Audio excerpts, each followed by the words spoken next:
네, 부동산 상품이 이제 뭐 주택, 아파트 뭐 이런 것들이 뭐 대부분이긴 하지만 뭐 투자처로서 말씀드리는 거고요.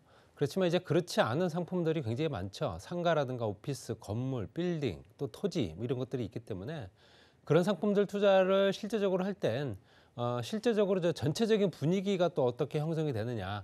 이번 경기 같이 실제로 주택의 경기가 안 좋은 당시에는 뭐 수익형 부동산이나 오피스텔, 상가, 또 꼬마 빌딩 이런 것들에 관심을 또 집중적으로 가질 수밖에 없는 거기 때문에 그런 부분에 대해서 좀 말씀드리고요. 그래서 상품별로 투자했을 때 과연 장단점이 뭐고 어떻게 유의를 해야 되는지 한번 말씀드려 보겠습니다. 우리가 알고 있는 상가주택, 상가주택 상당히 좋아하실 겁니다.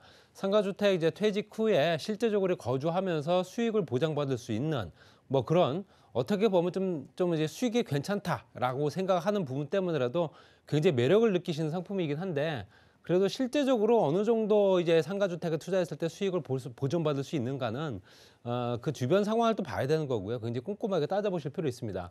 매매 가격이 갑자기 또 인상할 수 있죠. 내가 만약에 살려고 했을 때 실제적으로 매매 가격을 내가 어느 정도 제시를 하고 또 팔고자 하는 사람들이 그 가격을 제시를 했을 때 또 매매 당일날 바로 또 그 가격이 또 인상되는 경우도 있습니다. 또 아예 매도인 자체가 나오지도 않는 경우도 있고요. 그래서 매매 가격이 갑작스럽게 인상되는 경우도 비일비재하다. 뭐 이런 것들은 대부분 다 주변 부동산에서 이제 어느 정도는 조금 더 이제 그 매도인한테 조금 바람을 넣지 않는가라는 생각도 들고요. 실제적으로 좋은 물건이라면 경쟁자 대비 월등히 높은 가격으로 매수할 수 있다라고 보여집니다. 좋은 물건이라면은 가정하에 말씀드리는 거고요. 이 물건이 정말 좋고 나쁘고 따졌을 때는 지금 현재 투자 가치뿐만 아니라 향후에 어떤 투자 가치가 또 내재하고 있는지를 봐야 되는 거고요.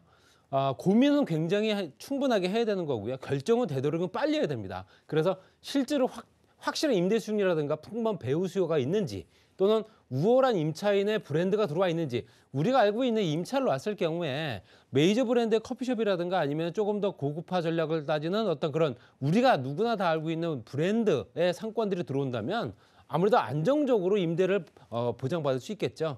그렇기 때문에 이런 것들이 들어와 있는 건지 없는 건지 좀 생각을 해볼 필요 있고요. 또 실제로 대규모 투자금이라도 공격적인 투자를 할 수 있는 여건이 돼야 됩니다.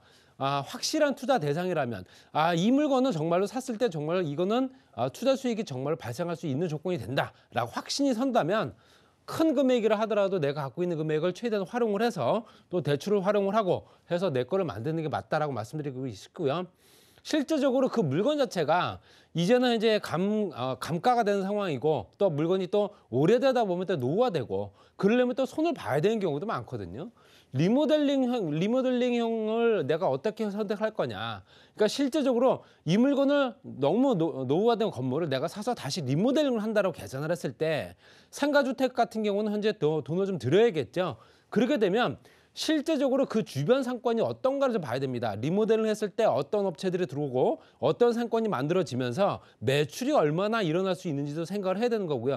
그에 걸맞는 현재 임차인을 받아들여야 된다라는 내용입니다. 그러니까 실제 리모델링용으로 내가 매입을 할 때는 그런 것까지 고려를 하셔야 되는 거고요.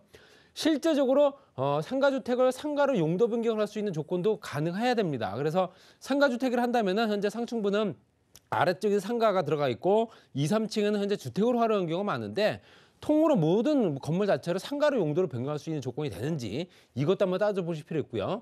건물을 실제적으로 신축을 해서 매입을 한다. 이 얘기는 토지만 내가 따로 구입하는 경우가 있겠죠. 그래서 토지를 거의 구입을 해서 거기에 신축 건물을 올린다라고 생각했을 때는 현재 실제적으로 건물을 신축을 하게 되면 현재 그 전에 있었던 세입자가 있었던 경우에도 있을 수 있기 때문에 나대지를 사는 경우도 있겠지만 기존에 있는 세입자가 있는 경우도 있고 그럼 기존에 있는 세입자를 실제적으로 우리가 알고 있는 명도를 어떻게 할 거냐 내보낼 때 어떻게 내보낼 거냐 임차인의 명도 조건이 어떠냐 매도자가 임차인의 명도를 했을 경우에는 책임을 지고 이걸 현재 아무런 무리 없이 내보낼 수 있는 건지 그거에 따라 다르고요. 또 여러 가지 도로 상황이라든가 입지 여건도 충분히 봐야 되는 거고 또 매매 가격 상승 조건이 확실하기 때문에 매입이 확정될 수 있는 조건이 되는지도 봐야 되는 겁니다. 그러니까 우리가 알았을 때는 이 물건 자체를 토지 가격을 내가 생각할 수 있는 부분이라든가 내가 내 기준점으로 볼 수 있는 조건이 아니라 객관적으로 평가했을 때 그 주변에 어떤 감정가라든가 아니면 그 주변의 시세들이 어떻게 형성되어 있는지 이것들까지도 꼼꼼히 따져보셔야 되고 리모델링으로 매입을 할 건지 아니면 신축용으로 매입을 할 건지 이것도 굉장히 중요한 부분이기 때문에 여러 가지를 고민을 하시고 되도록 결정은 짧게 하시는 게 맞다. 이렇게 말씀드리고 싶고요. 점포나 오피스 같은 경우는 실제적으로 임대료 인상이 가능할 것인가 이걸 또 보여야 됩니다. 점포 임대료가 올라갈 수 있는 조건이 되는지 뭐 요즘 같은 경우에는 임대료를 올리기가 쉽지는 않지만 어느 순간에 좀 경제가 활성화되고 좀 좋아진 시기가 되면 실제로 임대료가 상승할 수 있는 여건이 되거든요. 그렇지만 임대료 상승을 했을 때 임차인들이 그만큼 거부감이 없느냐 이런 것들은 교통이라든가 주변 환경이 어떻게 또 개선이 되고 상권이 또 얼마나 커질 수 있는 건지 지금 현재 상권보다 더욱더 팽창해서 더욱더 많은 유동인구가 생길 수 있는 건지 인구 유입이 또 원활한지 이것들까지도 따져봐야 투자성이 있다라고 보여지는 겁니다. 그러니까 이런 것들이 주변 교통 환경부터 해서 주변 상권이라든가 주변의 거주인구 비율, 유동인구, 생활인구 어떤지를 봐야 된다는 거고요. 공실이 됐을 때 실제적으로 봤을 때 공실이 생기게 되면 수익은 계속 떨어지는 수밖에 없기 때문에 또 현재 코로나19로 인해서 근생 위주 상권보다 상가나 오피스 복합 상권이 유리할 수 있다라고 얘기합니다. 이거는 입지에 따라 다른 거고요. 모든 것들이 다 그렇다라고 보기는 어렵습니다. 그래서 그 지역의 여건에 맞추어서 투자를 해야 된다는 거고요. 그 지역들이 말씀드린 대로 이런 것들이 우수하다면 상가 오피스 복합 상권보다도 현재 실제적으로 점포나 오피스가 더 나을 수도 있는 겁니다. 그렇기 때문에 당연히 절대적인 건 아니다. 그래서 또 임차인 거주가 또 얼마가 될 수 있고 유흥주점 입주 건물은 신중하게 생각을 해야 된다. 실제 유흥주점이 들어오게 되면 아무래도 조금 시끄러운 부분도 있고 명도할 때 좀 문제가 생기는 경우도 많습니다. 그리고 또 이런 부분은 굉장히 골머리를 앓는 경우가 많기 때문에 신중하게 결정을 해야 된다라고 말씀드리고 싶고요.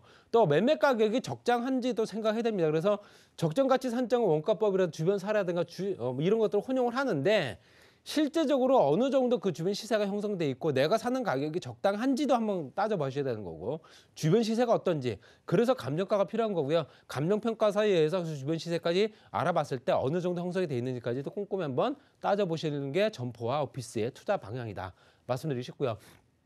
그다음에 이제 건물 투자. 요즘에 이제 꼬마 빌딩들 조금 얘기가 많이 나오고 있는데 꼬마 빌딩의 수익률이 그만큼 좋고 또 향후에 투자 가치까지 내재하고 있기 때문에 많이 그럴 수 있죠. 저금리라든가 풍만 유동성으로 건물 투자에 장점이 있다. 거긴 임대소득과 자본 차익까지 부각이 되기 때문에 임대소득은 꾸준하게 발생할 수 있는 조건이면서 임대소득이 꾸준하게 발생하는 물건은 자본 차익도 생깁니다. 그렇기 때문에 그만큼 입지가 중요하다라고 말씀드리는 거고요.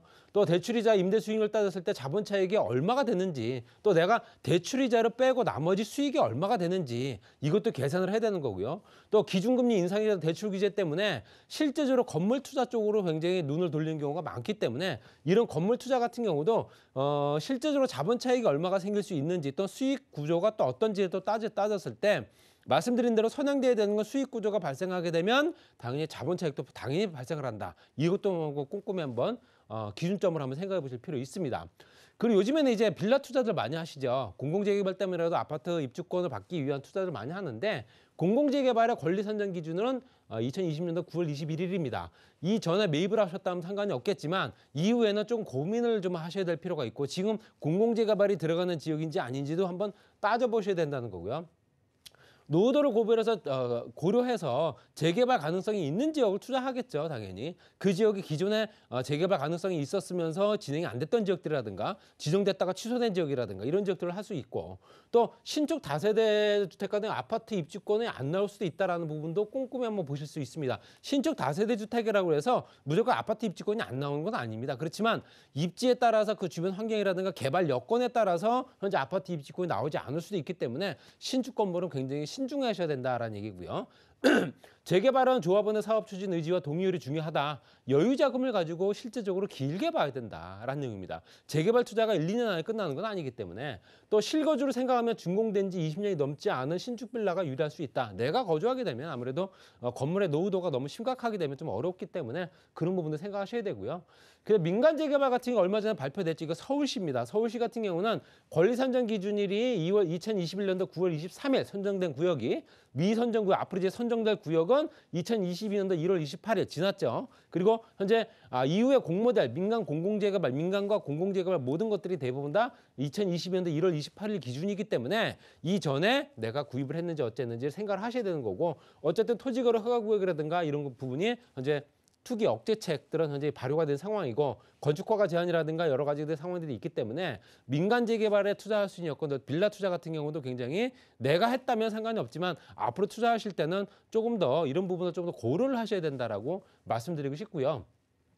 빌라 매매 같은 경우는 실제적으로 정비사 구역 지정 해제 구역이 굉장히 유리할 수 있습니다. 지정 해제된 지역이 다시 재지정되는 경우가 많기 때문에 빌라 밀집 지역 중심으로 재개발의 기대감이 높은 건 사실이고요. 아파트 거래량 뭐 현재 추월한 건 사실이고요. 그리고 재개발 초기 빌라 매입으로 아파트 이익주권을 받거나 아파트보다 낮은 시세가 강점이다.